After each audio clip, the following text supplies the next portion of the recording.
Hello everyone, it's Shane Kanto, your Wasteland reviewer, and I'm here to review Monstrous. And this is new horror mystery taking place in period time from director Chris Sivertson, and focus on Christina Ricci playing this woman whose son had a near-death experience drowning, and they leave her husband, who she blames for the incident, and she goes into hiding with her son, and they're in this secluded house. You have the two landlords that own it, this couple, and Christina Ricci gives an amazing performance. There is a lot of emotion here. Even if the film doesn't live up to her performance, she goes all in on it. You have trauma, and this film very much about trauma and when to let things go and knowing when you let things go or not, because sometimes that stuff might just pop up on you.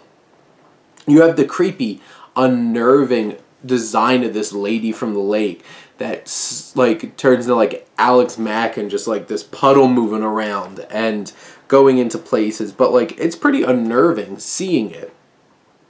You have this creepy boy, honestly, Santino Barnard, who plays Cody, the son. It's pretty creepy. Does a really good job with it.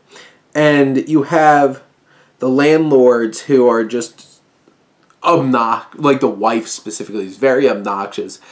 Very, like, unnecessary addition into this film. It feels just distracting. That's a lot of what's going on in this film. It feels like a lot of distracting things away from what could have been a much more compelling story. And, you know, this film does get a bit repetitive at times. It hits on the same kind of beats multiple times throughout the film. But it also maximizes period world between the costumes and the makeup and the cars, the production design, all those things. You have pretty sick reveal in the third act of this film, and realizing really how much this film was about just this perspective on grief and how you battle with things, and bam, how this film ends and sets up what's really going on is quite impactful. There's a lot of emotion to be had too, because it is sad and challenging in the way that it processes.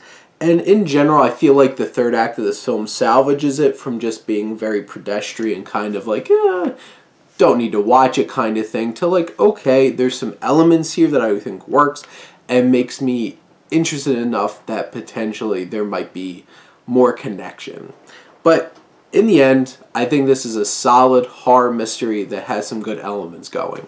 But those are my thoughts on Monstrous. Let me know what you think, and let's talk some movies. But thank you as always for tuning in and supporting your Wasteland reviewer.